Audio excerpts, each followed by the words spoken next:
dan juga mungkin ada yang dari mahasiswa begitu ya, atas kehadirannya pada kali ini.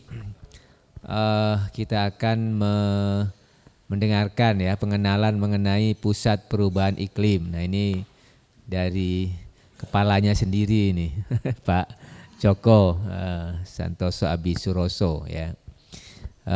Mungkin nanti dari kita mungkin banyak yang belum mengenal begitu ya, apa kegiatannya, fokusnya di mana begitu ya.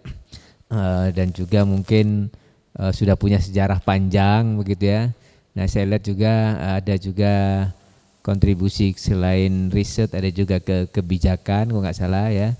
Saya lihat ada kegiatan-kegiatannya Pak Joko dan tim begitu ya.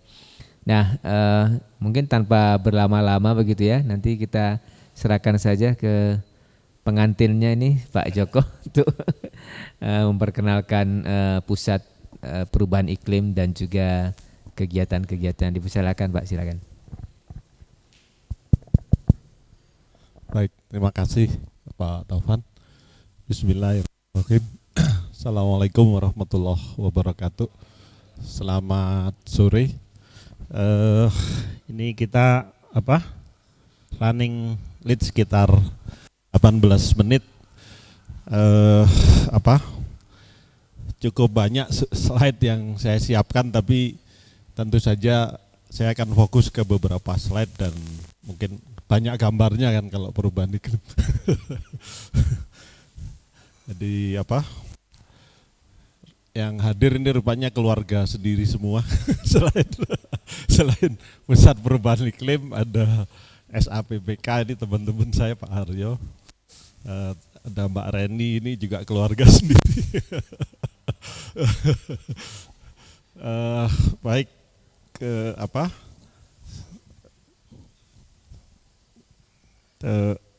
sore ini kami ingin menyampaikan topiknya challenge di adaptasi dan mitigasi ya, dalam konteks pembangunan.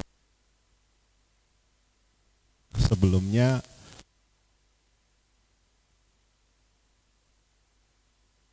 sudah menyampaikan ini kalau dihitung dari ini kan 2011 tahun, tapi kami sebagai tim begitu ya, sebenarnya sudah lebih dulu sebelum PPI Pusat Perubahan Iklimnya itu didirikan, yaitu 2008 waktu itu. Dimulai ketika Indonesia menjadi host COP13 di Bali 2007, era Presiden SBY. Kemudian awal 2008 itu Kementerian Lingkungan Hidup menabat semacam pressure begitu ya dari international NGO. Seingat saya waktu itu antara lain WWF, bahwa Indonesia belum punya peta kerentanan perubahan iklim begitu. Nah,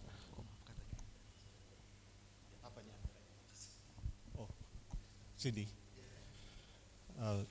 mensilo ininya. Oke.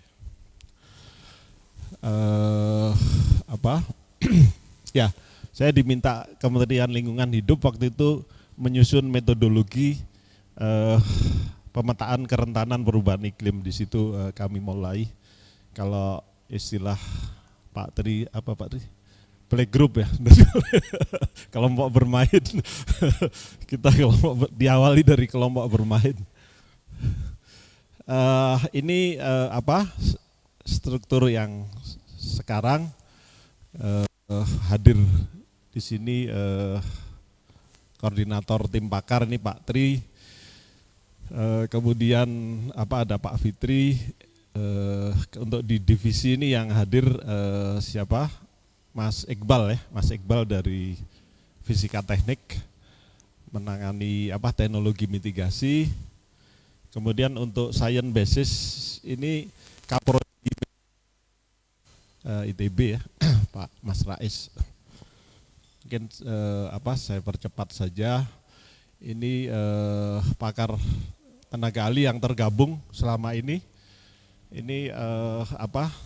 selain lintas prodi, lintas university juga kami kalau mengkaji impact ke health itu kerjasamanya dengan Fakultas Kedokteran Unpad.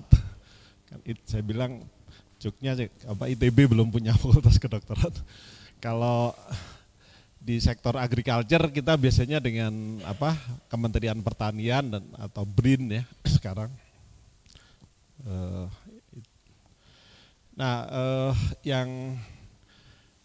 Yang dibicarakan atau menjadi topik di climate change itu sebenarnya ya gambar sederhana ini yang menunjukkan bahwa ini kalau dari mazhabnya IPCC itu yang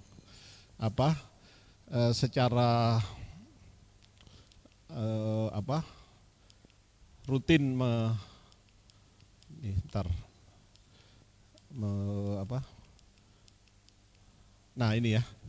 secara rutin mengeluarkan assessment report begitu ya sejak didirikan 88, kemudian pertama publish first assessment report 90 sampai yang terakhir assessment report 6 ini boleh dikatakan kalau dibilang ini mazhabnya IPCC gitu. Sebagai catatan sampai saat ini sebenarnya masih ada beberapa ahli sains atmosfer, Profesor Lindan ya dari MIT itu termasuk yang masih skeptis gitu ya terhadap ini. Tapi kalau mazhabnya IPCC ini tadi itu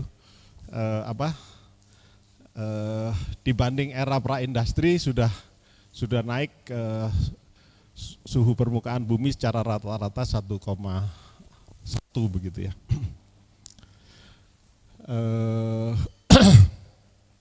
Jadi sekalian saya menunjukkan gambar ini, biasanya selalu ada hubungan antara assessment report IPCC ini dengan global climate policy gitu ya. First assessment report ini yang menjadi landasan UNFCCC yang ditandatangani tahun 92 ya. Jadi United Nations Framework on Convention on Climate Change ini asalnya dari scientific report yang ini. Dan seterusnya mungkin saya garis bawahi Paris Agreement, di mana tadi karena dikatakan suhunya naik sekitar 1 tadi, maka membuat khawatir masyarakat global. Kemudian kalau dulu Kyoto Protocol ini sifatnya ada negara yang wajib, ada yang tidak di dalam menurunkan emisi, tapi di Paris Agreement ini semua yang tanda tangan harus komit.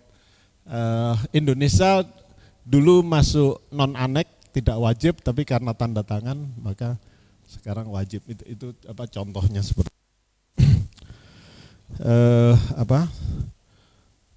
ya, dan seterusnya. Saya kembali ke ini dulu, gambar ini tadi. Ini kenapa saya tampilkan, karena menurut saya menarik ilustrasinya. Generasi yang lahir tahun 50, saya 60-an ya, juga sudah merasakan kenaikan 1,1 ini.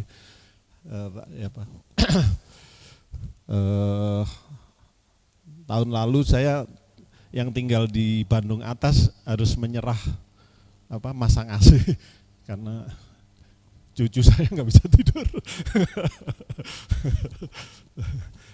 Ini yang 50, nanti generasi yang ini lahir 2020-an ini generasi cucu saya. Ini kenapa diambil 70, mungkin life ekspektansi global kan sekitar 70 ya. Nanti di 2090-an dia ngalami suhunya ini bisa sampai 3, bisa sampai 3,5, bisa 4, tergantung tadi Paris Agreement tadi. Dan kami tahun 2019 punya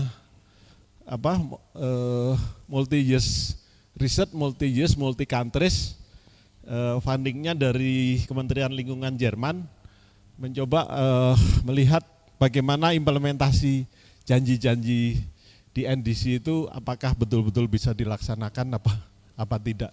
Waktu itu risetnya 4 tahun, terdiri dari Brasil, South Africa, India, dan Jerman sendiri. Jadi maksud saya topik mitigasi dan adaptasi itu tadi karena ada ini gitu ya, ada fenomena ini ya, kenaikan ini. Nah ini kalau dilihat top 10 Indonesia sebenarnya kalau lulus CF dimasukkan ya, energi dan lulus CF itu ini posisinya ya, nomor 1 US tentu, ini top. Tapi kalau hanya sektor energi ini lulus CF dikeluarkan, ini ranking 8 ya Indonesia.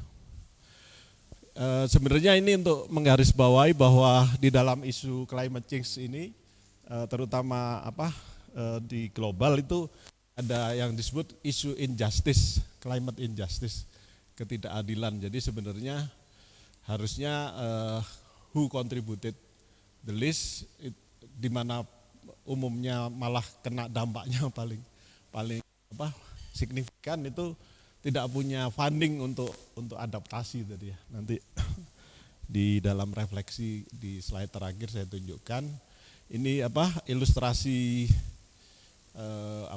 ilustrasi lebih lebih clear lagi dari yang tadi ya. Nah, mungkin yang ingin saya garis bawahi yang nomor terlihat bahwa kenaikan ini itu faktor manusia berkontribusi ini ya tinggi ya di dalam emisi begitu. Makanya kemudian kalau di tingkat global kan saat ini yang emisi tertinggi kan memang energi begitu ya. Itu backbone-nya adalah shifting ke renewable itu kan. Ini kalau bicara laut nanti kita juga punya beberapa contoh. Nah kami Pak Direktur, Pak Tovan dan teman-teman semua itu di antara impact climate change ini di water, food, health, cities, infrastruktur, biodiversity ini selama dari 2011 itu sudah 2010 bahkan 2008 lah kita mulai itu sudah pernah kita lakukan semua. Yang terakhir untuk food ini dengan funding dari JICA kami diminta mengkaji untuk food security di IKN ya. Jadi ASN yang akan pindah ke sana bisa jadi nanti kalau beli beras sangat mahal karena berasnya tidak bisa dari daerah situ. Udah kita hitung proyeksi ke depan masih akan sangat kurang sehingga kan sekarang pun ya. Terus ditambah isu perubahan iklim harus datangkan dari Sulawesi Selatan, Jawa Timur. Sementara dengan climate change itu kapal ini juga mengalami ini gangguan kan begitu. Nanti kalau dari padi misalnya produksi padi itu kenaikan rata-rata suhu permukaan itu mempengaruhi fisiologi tanaman padi dan produksinya turun. Belum ketika ekstrim tinggi banjir, gagal panen, kering gagal panen dan lain sebagainya.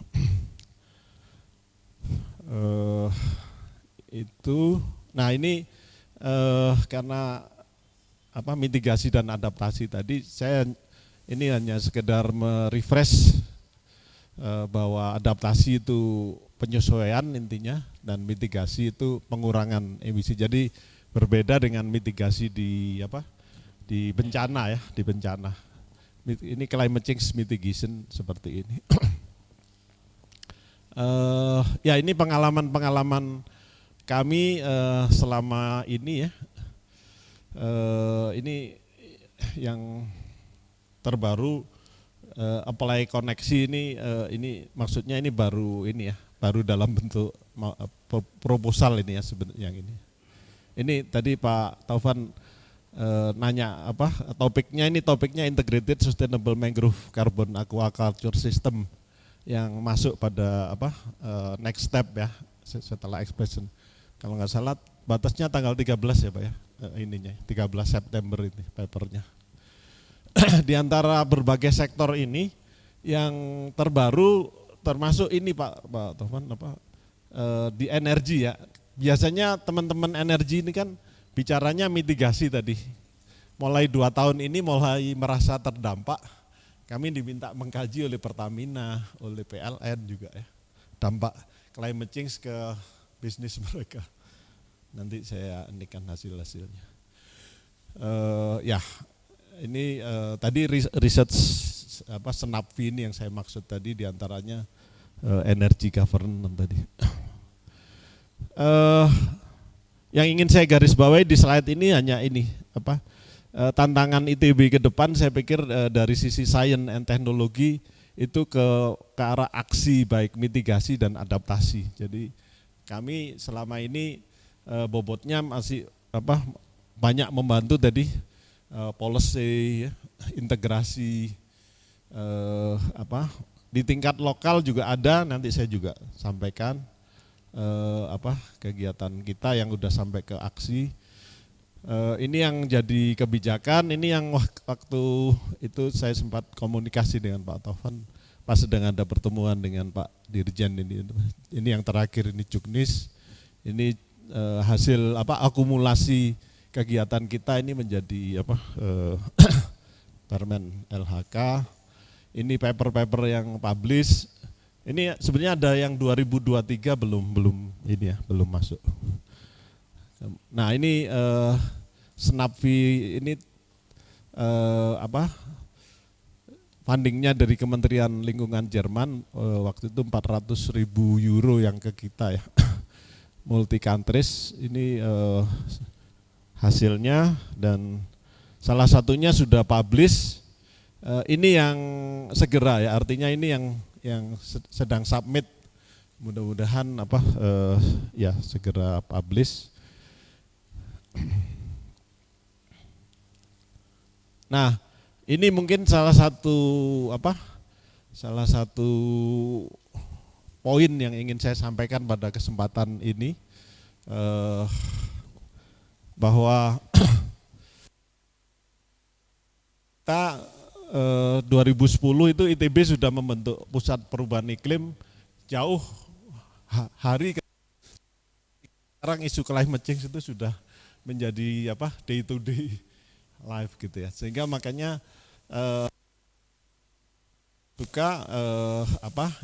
maksud saya ITB terus menaruh perhatian sangat besar karena ya kitalah Mbak Reni ya, PP-nya Mbak Reni.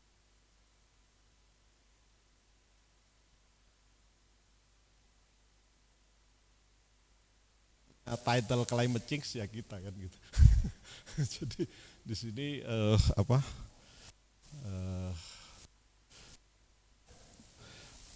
ini menunjukkan sebenarnya ini ada klaster-klaster.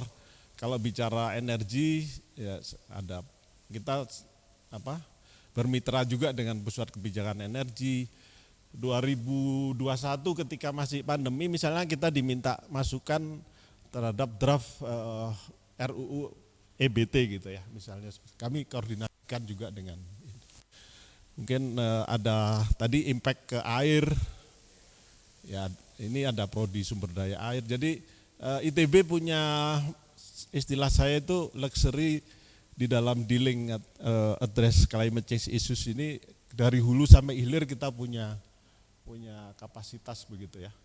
Hulunya, paling hulu ini ilmunya Pak Tri ya, sains atmosfer. Nah, sampai ya hilir mungkin SABPK ke policy dan lain sebagainya tadi. Jadi maaf tadi ya saya garis bawahi yang ini tadi ya ke depan tantangan ITB untuk sains dan teknologi ini memang masih sangat terbuka. Maaf. Nah ini selama ini instansi-instansi yang ini ya punya network dengan kita, bekerja sama dengan kita ya cukup lebar, national government, provincial government sampai international NGO ya, ini The Nature Conservancy di Indonesia menjadi YKAN. Ini sebenarnya The Nature Conservancy yang bisnis US. Mercy Corp juga kita pernah ini. Jadi yang 2 tahun terakhir ini Pertamina dan PLN juga minta tadi kan dikaji impact climate change pada bisnis mereka. Ya, dan ini lembaga-lembaga donor yang ini pernah kita kerjasama. Ya ini coveragenya ini tadi sudah saya sampaikan ya. Nah ini dalam konteks ini tadi topik tantangan mitigasi dan adaptasi untuk pembangunan berketahanan iklim ini pendekatan climate resilient development ini kalau di IPCC mulai sangat clear itu assessment report 6 yang dipublish 2021-2022 ini. Indonesia sebenarnya cukup maju begitu ya dalam inisiatif seperti ini. Bappenas itu lebih dulu mempublish dokumen pembangunan berketahanan iklim sebelum AR6 ini publish begitu. Nah ini ya secara konsep intinya di climate resilient development ini mencoba mensinergikan mitigasi dan adaptasi tadi. Biasanya 2 hal ini dilakukan secara terpisah, tapi di dalam CRD ini secara konseptual mulai dilihat bagaimana ini menyatu begitu. Ini historically kontribusi kita ya di tingkat nasional kita 2010 ini waktu itu kami saya melit tim cukup besar ya. Ada mitigasi dan adaptasi di dalam sini. Nah ini yang sebenarnya ITB juga bisa mengambil peran karena kajian science basis nanti Pak Tri bisa memberikan perspektif yang lebih clear. Tapi poinnya adalah ide kami waktu itu di 2010 itu berangan-angan Indonesia bisa mempublish suatu proyeksi iklim science basis yang bisa dipakai oleh berbagai pihak untuk melakukan adaptasi begitu ya. Kalau di US ada Climate Impact in US kalau nggak salah nama dokumennya ya. Itu juga disusun oleh berbagai instansi ini ya. Jadi tidak hanya misalnya kalau di sini BMKG gitu tidak, tapi misal LAPAN dan lain sebagainya. Di Jepang juga ada dokumen semacam itu secara reguler direvisi begitu. Nah ini sampai sekarang ini mandek lah boleh dikatakan begitu ya. Yang ada selalu dari sisi pendanaan incremental gitu ya, project based begitu.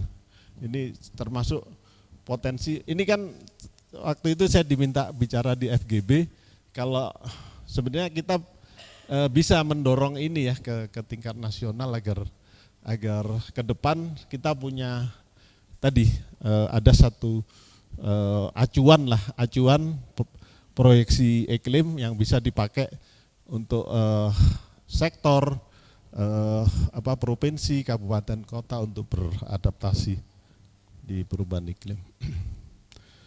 Ini hanya ini saja data bahwa di Indonesia memang kalau diproyeksikan ke depan ini temperatur ya, ini curah hujan ya dengan berbagai ini skenario-nya ya. Ini salah satu skenario RCP 8,5. Ya ini terkonfirmasi juga di Indonesia sea level rise ya. Kemudian sea surface temperature, dari sisi impact ke ekosistem, kami pernah mengkaji di Raja Ampat dan Derawan impact ke coral reef ya. Kalau di Raja Ampat itu belum terjadi impact yang signifikan dari kenaikan suhu laut, tetapi dari proyeksi ke depan itu diperkirakan akan potensinya terjadi begitu. Mungkin itu ini tadi yang sudah saya sampaikan, ini multi years tadi 4 tahun, fundingnya dari Kementerian Lingkungan Jerman, ada ini negara-negaranya. Nah, ada dua fokus. Kita melakukan comparative study antar negara, kemudian yang kedua fokus di nasional. Nah, ini yang di nasional ini waktu itu kami mengangkat energy governance tadi. Research questionnya waktu itu seberapa mungkin governance-nya itu betul-betul bisa mencapai target NDC. Dan ternyata ya hasilnya kita cukup pesimis begitu ya. Ini salah satu publikasi yang dihasilkan dari riset ini tadi. Sementara masih ada 5 ya yang disubmit ya dari riset ini. Ini ada saya tadi menyampaikan NDC, ini target Indonesia. Kalau dengan dana sendiri, kalau ini dengan bantuan luar negeri ya, dukungan internasional. Nah, ya ternyata ini juga lip service juga ya, dukungan internasional ini. Kalau itu ada di paper kami yang ini tadi. Kemudian ada enhance NDC, ini yang terbaru. Nah, kemudian setelah Glasgow itu di global mulai muncul ini kan net zero emission yang lebih long term. Indonesia juga tanda petik ikut-ikutan begitu. Ikut-ikutan. Ya ini diskusinya sangat panjang dan menarik ini untuk apakah kita memang harus mengikuti target-target seperti itu atau tidak ya. Nanti kita bisa diskusikan. Tapi ini juga dari riset yang Senapi tadi terlihat target bauran energi terbarukan itu hanya mencapai 10,4. Data terakhir itu memang targetnya sudah diturunkan 2025, tapi tetap nggak tercapai gitu. Awalnya targetnya 25 kalau nggak salah di tahun 2025 ya. Tapi diturunkan jadi 15, tetap nggak kecapai. Ini karena batu bara masih mendominasi dan lain sebagainya. Kemudian dari sisi investasi, bahan bakar fosil masih lebih menarik, sehingga investasi energi terbarukan didasarkan gagal. Ya, hambatan itu ini bagaimana kita masih sangat besar ya potensinya. Makanya dari sisi kedaulatan energi, saya kalau berdiskusi dengan teman-teman di internasional, kita itu punya pilihan energi yang nggak boleh didikte oleh global ya. Jangan kita dibawa-bawa ke solar PV misalnya. Sekarang kan secara harga solar PV masih paling mahal juga kan. Ini setahu saya Jerman termasuk yang cukup agresif memang risetnya untuk mendorong ke solar PV. Ini untuk, nah ini tadi salah satu hasil dari yang case study di tingkat nasional yang pertama pertanyaan penelitiannya adalah seberapa jauh tata kelola itu bisa mendukung pencapaian target NDC tadi. Ya ternyata terjawab tadi memang masih penuh persoalan. Salah satunya ini ada yang kami temukan fenomena informality in governance ini ya. Jadi pengambilan kebijakan di balik layar ini. Kami punya narasumber kunci yang kebetulan alumni kita juga mau membongkar sebenarnya ini kalau bicara tadi kenapa batu bara masih dominan dan lain sebagainya. Itu kemudian ya ini yang kami sampaikan tadi untuk di IKN ya. Tadi inti temuannya sudah saya sampaikan sebelumnya. Ya climate change tentu saja menjadi salah satu faktor untuk penurunan produksi. Ini kami rekomendasikan untuk invest di irrigation system ya. Kalau itu pun tapi tetap nggak cukup nanti untuk IKN ya. Jadi tetap harus didatangkan dari tempat lain.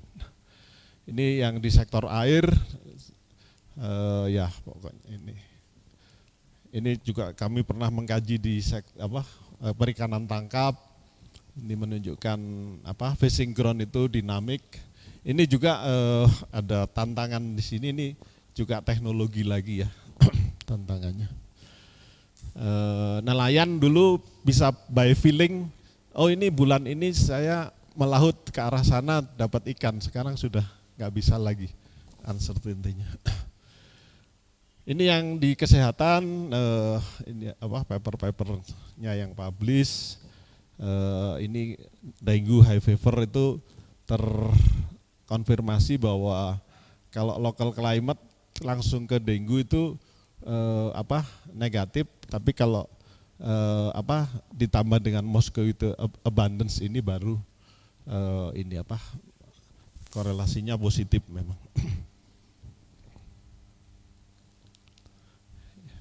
Nah ini tadi di dalam literatur adaptasi itu ada yang disebut maladaptation. Pak Wilmar juga nulis maladaptation di Jakarta ya Pak Wilmar ya. Ini saya yang di Semarang. Ini proyek strategis nasional. Jadi tar mana? Nah ini ya. Ini waktu 2019 kita riset di sini. Ini mangrove-nya masih seperti ini bagus ya. Tapi kemudian untuk mengatasi rob itu salah menurut kami. Kami sudah modelkan sebenarnya kami advise untuk melakukan pendekatan hybrid. Tetap massive structure gitu. Jadi ini seawall, atasnya untuk tol. Menghubungkan sekarang ini Demak nanti Kendal ya. Nah ini Juni kemarin saya ke lapangan, yang tadinya ini udah jadi seperti ini.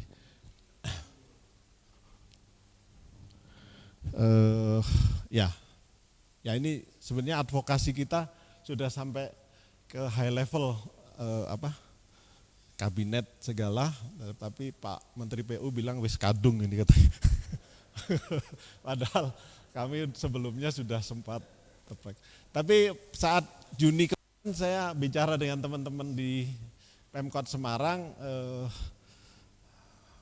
Pak yang barat masih, ini timur ya, yang barat masih mungkin dipertahankan kata. Ini yang kadung tadi timur. Yang barat ini menarik kalau sampai hilang juga, karena tahun ini Pak Sururi dapat Kalpataru di Semarang Barat, nanti mangrove-nya hilang karena kebijakan tadi. Ya ini yang di tingkat site ya, riset kami didanai BBDLH.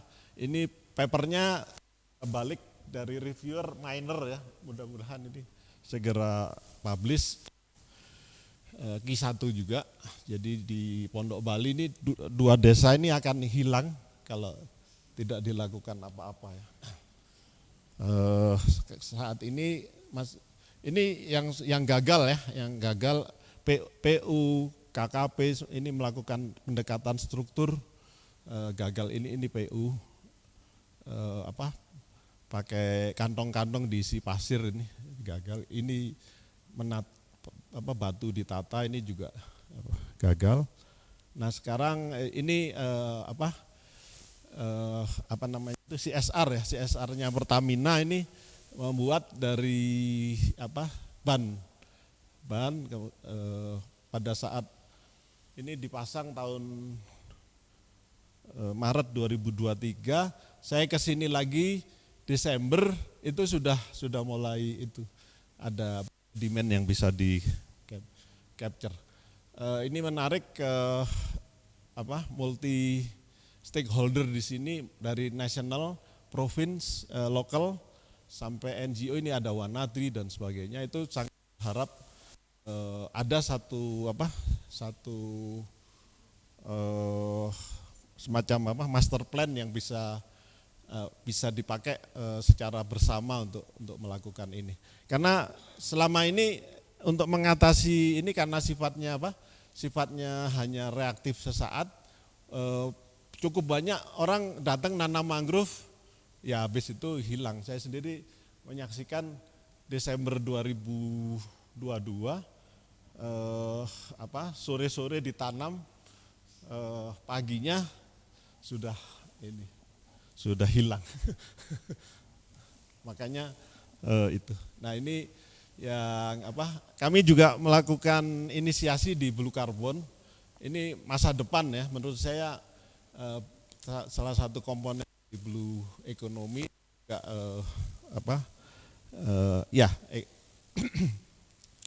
sustainable economy ini.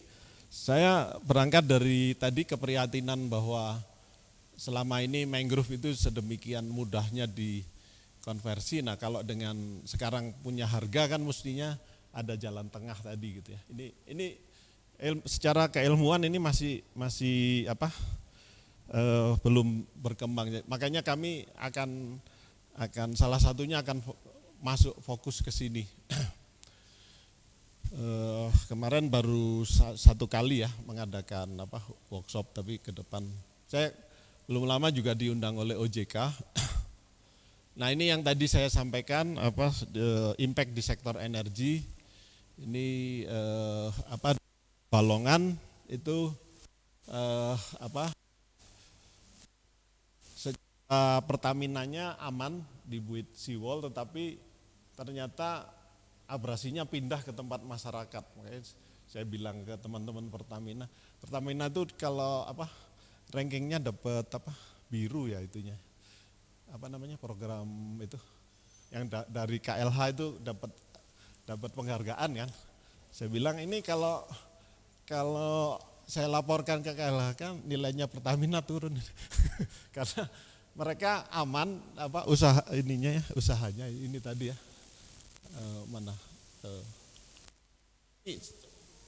Abrasinya pindah ke masyarakat gitu ya. Kira-kira itulah. Nah, ini yang di Balongan. Kemudian ini masih sama kajian yang dengan Pertamina. Ini terdapat fenomena ini ya sebelum terjadi, artinya waktu longsor ini kemudian memberhentikan operasi ini geothermal ini selama berapa Pak Fitri, berminggu-minggu lah saya ingat saya. Ini juga tantangan teknologi. Ini kami sempat diajak kerjasama juga waktu itu untuk mencari pendanaan bersama ya. Dia sudah mengembangkan ini, tapi untuk menguji di Indonesia dan mengembangkannya ini mereka bermitra. Ini yang tadi saya sampaikan yang di mana Raja Ampat. tadi juga sudah saya sampaikan hasilnya. Ini teknologi ini ya, bagaimana memperbaiki tadi. Oke, ini sebagai penutup dari dua sisi ada apa? Ada teknologi di mitigasi ya. Kemudian diadaptasi juga ada climate proofing, penguatan bahan, pemeliharaan dan pemantauan, investasi infrastruktur.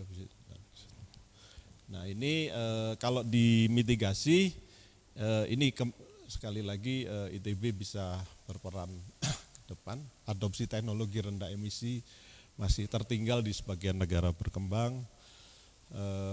Terus kesenjangan dan aliran pendanaan ini ya, ini juga. Jadi Paris Agreement itu kan sebenarnya diiringi dengan janji developed countries berapa? Saya jadi lupa angkanya. 100 billion ya kalau tidak salah per years, tapi sampai sekarang itu tidak ada. Nah dari sisi adaptasi tadi meningkat tentang maladaptasi, kemudian hambatan utama sumber daya terbatas,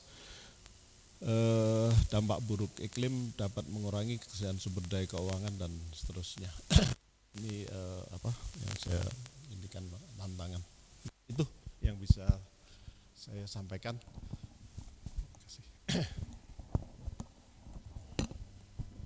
Terima kasih Pak Joko, presentasinya menarik nih. Kalau kita bicara mengenai perubahan iklim, mungkin ini ada beberapa, mungkin saya awam ya, jadi ada beberapa data begitu ya mengenai pengukuran ini kenaikan suhu global begitu ya. Nah memang memang ada beberapa versi yang masih 1,1 derajat, sehingga memang di tahun berapa batasnya 1,5 ya derajat, yang nggak boleh lebih.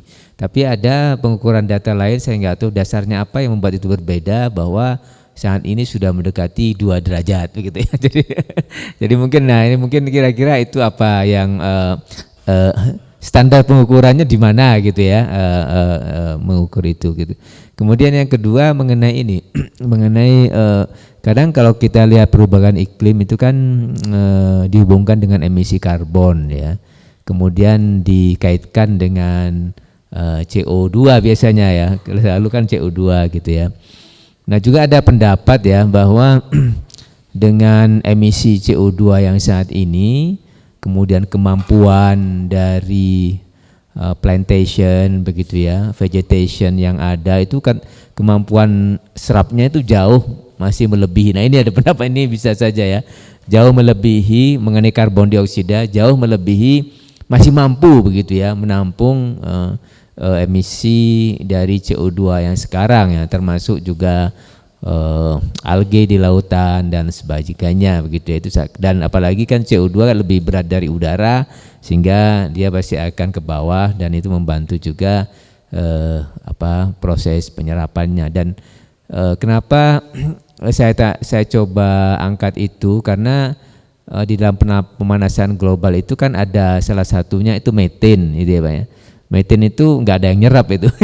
Secara alami dia akan nggak nyerap begitu, dia pasti akan lebih ringan, dia pasti akan ke atas begitu ya. Dan juga ada N2O ya, kalau nggak salah ya, NXO itu. Jadi nah biasanya orang-orang pada saat mitigasi ya, berarti mengurangi itu, salah satunya sekarang kan yang ada yang di Indonesia itu ada CCS ya, carbon capture storage, itu kan lebih ke arah ke CO2 itu, penyimpanan dan lain-lain. Nah apakah kemudian ada urgensi yang coba disounding mengenai methane ini begitu ya? Apakah itu kayaknya methane karena kecil mungkin ya dari sisi konsentrasinya, mungkin tidak sekrusial CO2 begitu ya. Tapi kalau kita lihat bahwa methane ini akan bebas begitu ya, nah ada juga NXO begitu ya. Nah itu kira-kira gimana menurut pendapat ahli sekarang? Apakah kemudian kita abaikan aja nih methane, NXO, sehingga tidak ada usaha-usaha untuk memitigasi, sehingga lebih ke konsentrasi berkonsentrasi ke CO2. Saat ini kira-kira perkembangannya bagaimana ya Pak Joko? Terima kasih.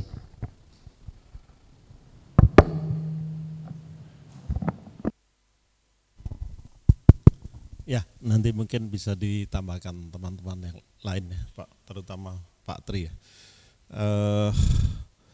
Yang saya fokus di yang nomor 2 itu ya. Ada satu pendekatan carrying capacity yang disebut ecological footprint ya. Menurut saya pendekatan ini komprehensif dibanding pendekatan daya dukung yang lain selama ini yang lebih parsial sektoral, biasanya kan daya dukung air, daya dukung pangan gitu. Nah di ecological footprint ini semua kebutuhan kita dihitung per kapita kan, artinya berapa luas lah untuk permukiman, untuk makan, untuk furniture ya, hutan yang furniture sekaligus hutan yang untuk menyerap emisi. Nah kalau itu sejak pendekatan ecological footprint ini sejak 2010 ya, itu kita sudah terlewati. US itu misalnya dihitung dia memerlukan 5 kali dunia gitu ya, 5 kali dunia. Masih bisa seperti sekarang karena sebenarnya disubsidi oleh negara yang masih defisit gitu. Jadi dia surplus. Secara global kita sudah defisit begitu ya. Nah, salah satunya yang kenapa proven pendekatan ini yang mengatakan kita sudah defisit secara ecological footprint ya, kita punya isu global warming tadi kan. Kalau sebenarnya dari diimbangi ya ini dengan lahan yang menyerap isi karbonnya ini, terutama karbon ya tadi. Itu harusnya kita tidak punya isu itu kan gitu. Kira-kira itu kalau saya dan tadi yang saya sampaikan mazhab kalau mazhab IPCC tadi dengan mulai di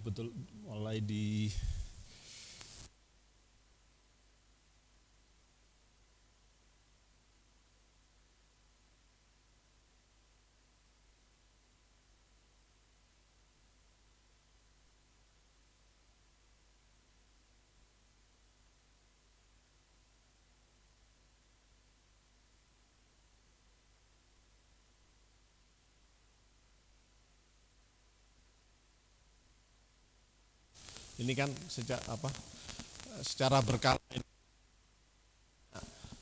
selalu ada hubungan antara regular report ini dengan global policy.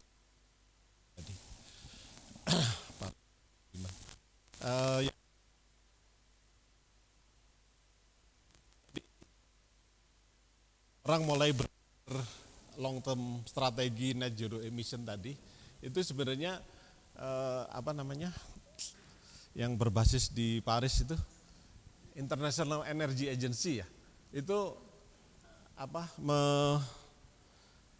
merunning janji-janji semua negara. Jerman misalnya janji net zero emission waktu sebelum terjadi perang Ukraina itu dia sangat agresif kan ya, 2000 berapa gitu, saya lupa persisnya, US semua.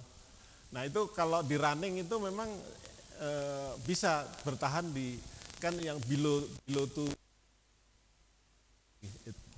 by 2100 itu tadi kembali janji tadi kan, tapi kenyataannya ya maksudnya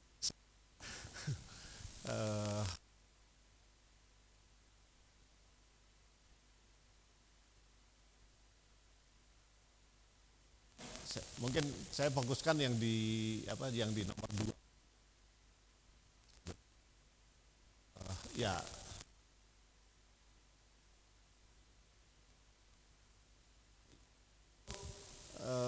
kalau bicara yang lain,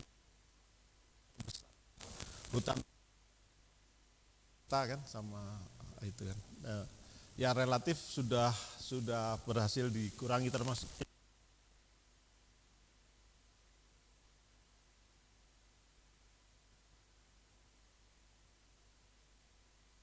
Jadi G7 dengan Norwegia ada mekanisme result based payment itu kan, itu sudah dapat. Nah ini kalau digabung ya itu penurunan di sektor. Kalau Indonesia 2030 justru naik, akan mengikuti tren global yang sekarang dominannya ini. Mungkin nggak tahu apa, silakan kalau masih ingin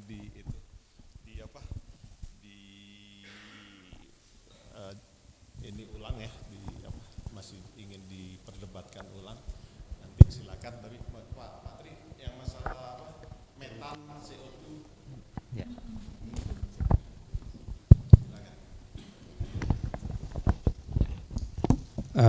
Ya. Mungkin saya coba menambahkan sedikit mengenai greenhouse gas. Jadi secara fisik greenhouse gases, gas rumah kaca itu yang menyebabkan panas, yang sebetulnya energi radiasi ya, karena yang dilepaskan kembali oleh bumi itu radiasi gelombang panjang, ya, infrared lah gitu. Nah, yang bisa menyerap radiasi gelombang panjang itu gas-gas tertentu yang kita sebut gas rumah kaca. Salah satunya tadi, salah duanya mungkin ya, CO2 dan methane tadi. Kenapa kita fokus pada CO2? Karena CO2 yang paling banyak diemisikan, sehingga peningkatan konsentrasinya paling besar. Tapi gas rumah kaca yang lain juga seperti metan itu juga bisa dampaknya besar, karena kita hitung berdasarkan apa yang disebut global warming potential. Jadi global warming potentialnya metan itu jauh lebih besar daripada CO2. Bahkan CFC kalau nggak salah itu lebih besar lagi. Nah jadi itu. Kemudian apa upaya untuk mengurangi metan ini? Nah memang dibanding CO2, pengetahuan ilmiah tentang bagaimana siklus metan dan lain-lain ini sangat terbatas. Tapi bukannya tidak ada upaya. Jadi misalkan salah satu isu yang sempat mencuat begitu kan peternakan, karena hewan ruminansia itu mengeluarkan metan. Tapi kemudian juga tidak banyak ini ya, dan ya akhirnya kita fokus di CO2 sebetulnya karena industri dan sebagainya, dan semua perhitungan global warming itu akhirnya diekivalensikan ke CO2. Itu saya kira tentang metan. Saya juga tidak tahu banyak karena saya bidangnya juga climate science ya, bukan di mitigasi. Kemudian yang tadi, apakah bumi masih bisa menyerap CO2 yang dilepaskan berlebihan gitu? Ya sebetulnya yang paling besar menyerap CO2 itu kan laut, Pak. Jadi tapi kita sudah tentunya di IPCC para ahli sudah memodelkan semua penyerapan dan pelepasan CO2, siklusnya dan sebagainya, dan dengan high confidence itu menyatakan bahwa memang pengaruh antropogenik sangat besar di dalam peningkatan suhu rata-rata bumi yang kita amati sekarang gitu.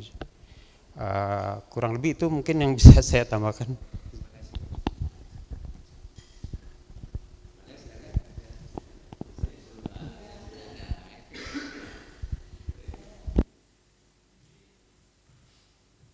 Saya ada 2 pertanyaan, tapi sebetulnya pertanyaan pertama ini adalah pertanyaan yang pernah diajukan oleh mahasiswa waktu kuliah Pengling.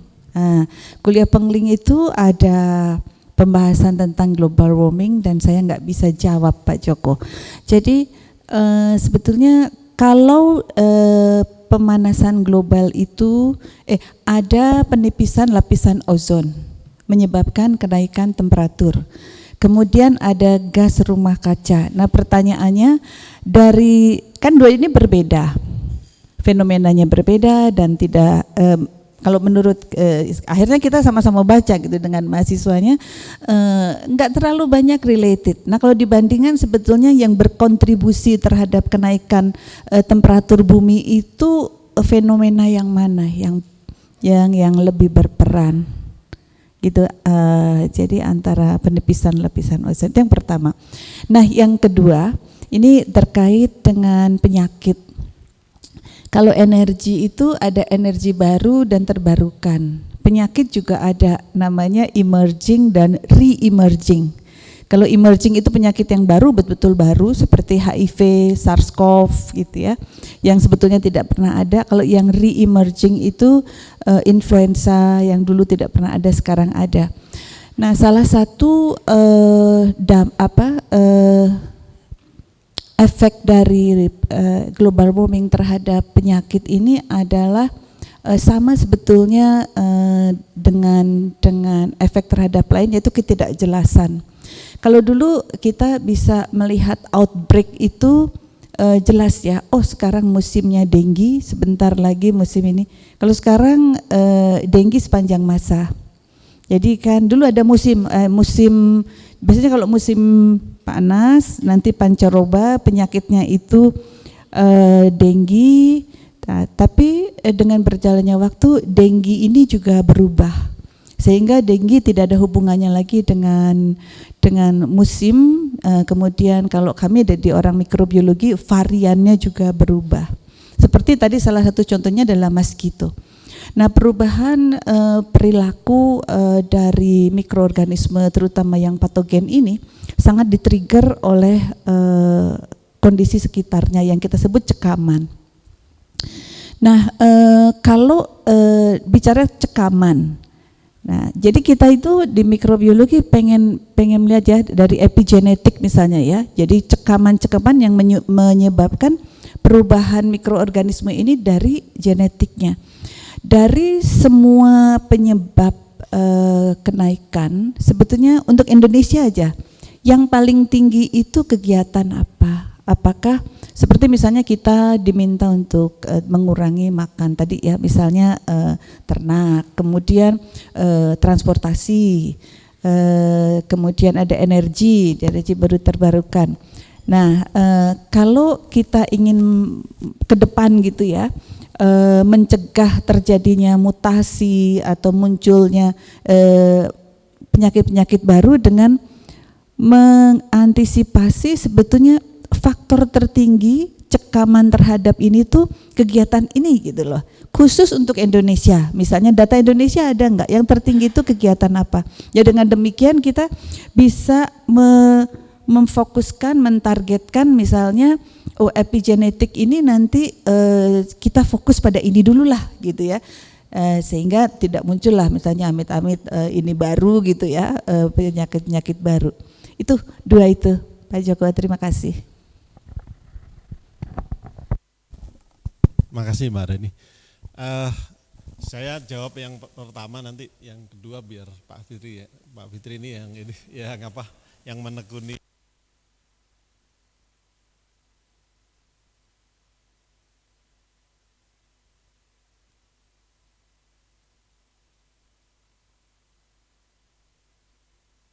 CO2 ekuivalen Pak Tria ini nyebut. Itu kan masih apalah, saya lupa angkanya, tapi terakhir ratusan sekian ya. Itu salah satu bukti pengaruh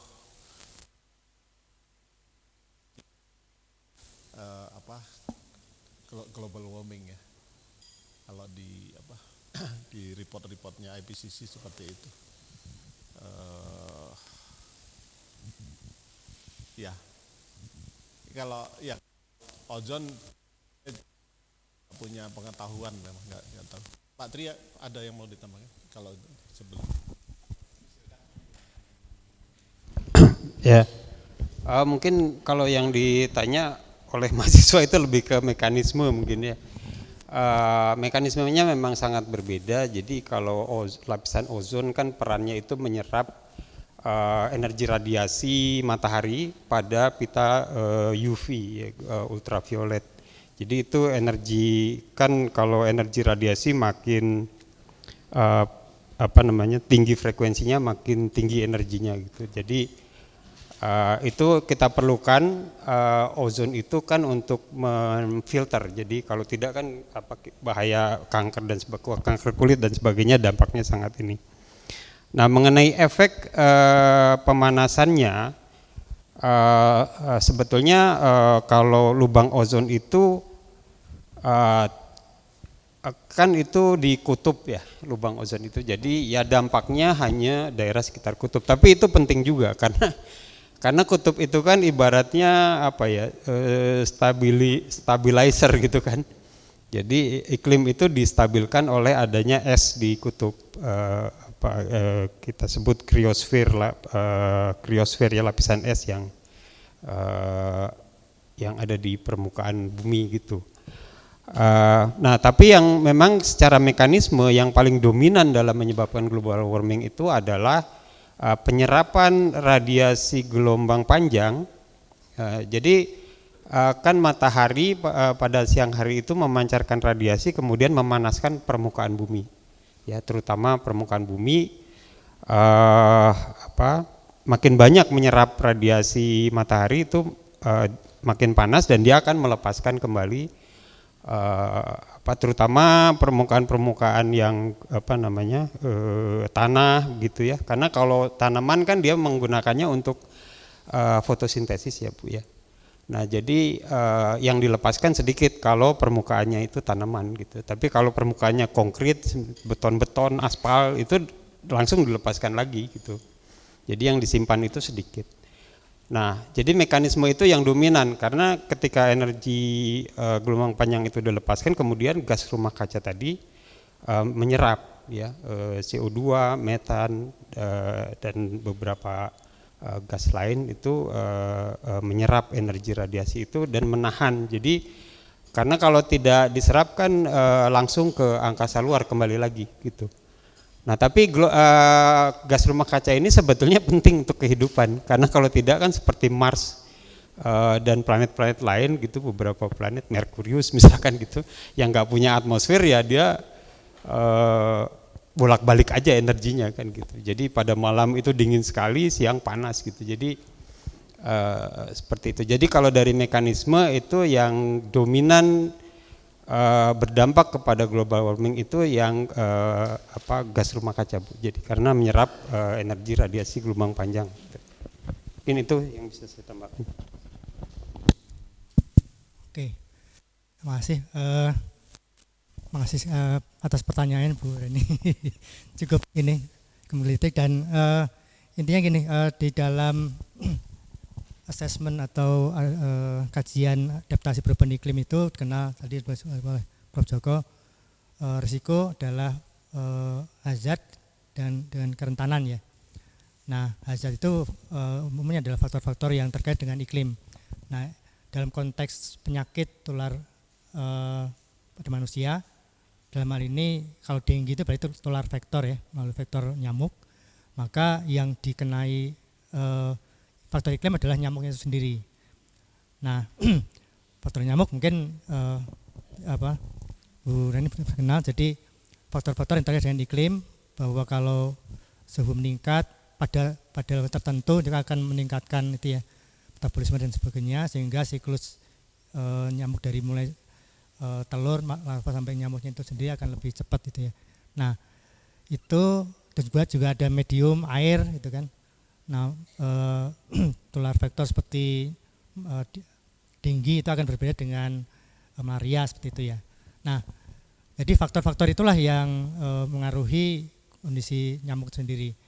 Nah, dalam hal ini iklim. Jadi apa yang kita lakukan ya tentunya dengan mitigasi tadi ya. Artinya kita harus mengerem ini tadi. Karena tadi seperti Bandung ini yang tadinya dingin, seperti waktu saya sini tahun 80-an itu cukup dingin, tapi sekarang udah lebih ini ya, lebih panas ya. Nah, itu akan meningkatkan itu ya. Sehingga terasanya kalau dulu dalam bulan-bulan tertentu saja ada nyamuk yang banyak, sampai sekarang hampir sepanjang tahun seperti itu. Itu satu. Nah, yang kedua kalau nantinya ada faktor hazard tadi, itu harus diimbangi dengan bagaimana menekan kerentanan. Nah, faktor-faktor rentan ini tadi bagaimana faktor-faktor non climate tadi pengaruh pada kita, misalkan tadi pola hidup sehat dan seterusnya, juga memperkuat adaptif capacity ya, kapasitas adaptif, misalkan memperkuat masyarakat supaya saling sehat. Nah, waktu kita studi di Semarang dulu sempat juga ada satu kasus yang cukup menarik. Pada saat itu kita mengusulkan, waktu itu anak sekolah tahun 2016 itu anak sekolah SD, SMP dan TK ya, itu sekitar 60% Pak yang terkena DBD waktu itu. Nah, kemudian kita usulkan untuk kalau anak sekolah itu pakai lengan panjang, baik yang ini maupun yang celana. Nah, itu tahun berikutnya alhamdulillah bisa turun itu, karena ada kebijakan begitu. Karena ternyata tadi 60% yang sakit itu adalah anak-anak sekolah. Terus dibuat program seperti itu, kemudian juga ditingkatkan UKS-nya.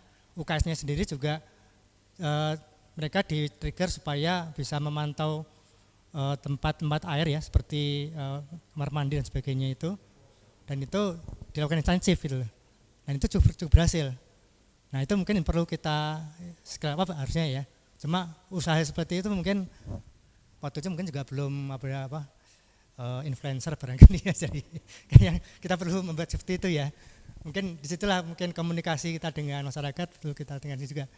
Mungkin ya aku juga dalam konteks komunikasi masyarakat kita juga mungkin perlu kita tingkatkan ya, sehingga hal seperti yang seperti itu kita masyarakatkan sehingga bisa menekan itu.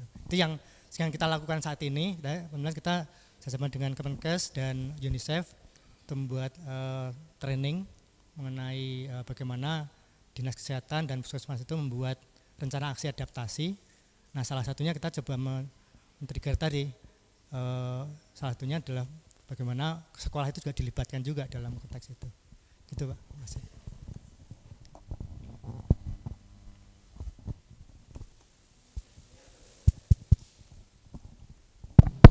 Ya, punten Pak Joko, mungkin terakhir dari saya mau bertanya Pak.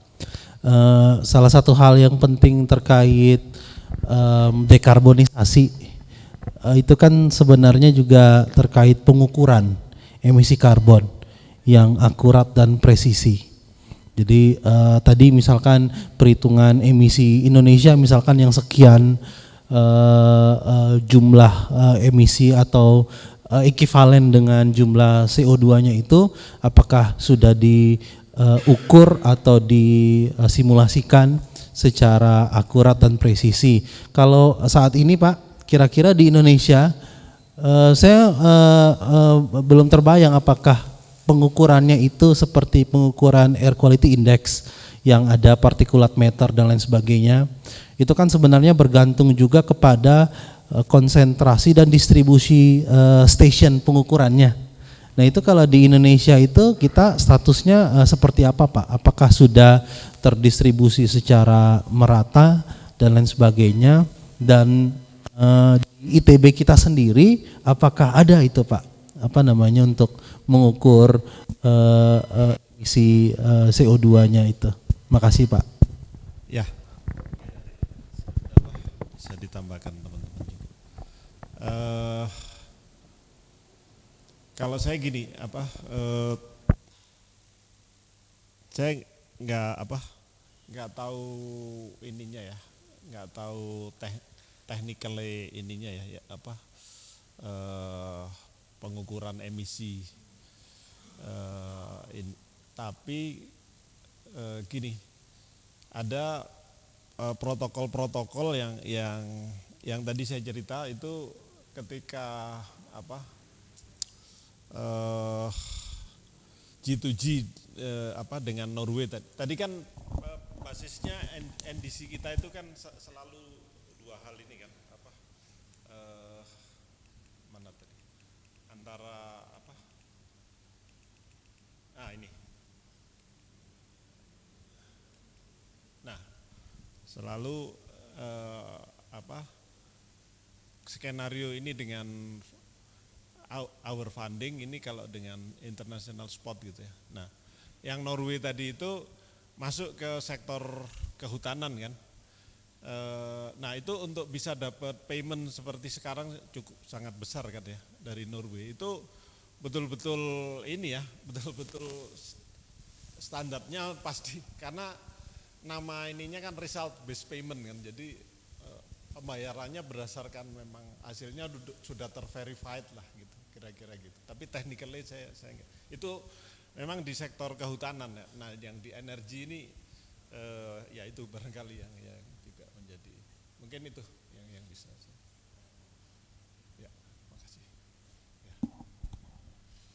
Oke, ada lagi? Nah ini sudah 5:30 ini. Nggak terasa ini memang climate change ini isunya sangat menarik dan multidisiplin ya, multisektor. Dan saya lihat memang tadi memang sudah ini ya sama Pak Joko tadi ya, bagaimana hubungannya dengan pusat penelitian yang ada di ITB ya. Jadi ini mungkin ini di atasnya gini ya, PPI gitu ya. Kemudian ini ada tadi bioscience, bioteknologi, ada KDGS gitu ya, yang karbon dioksida itu, kemudian ada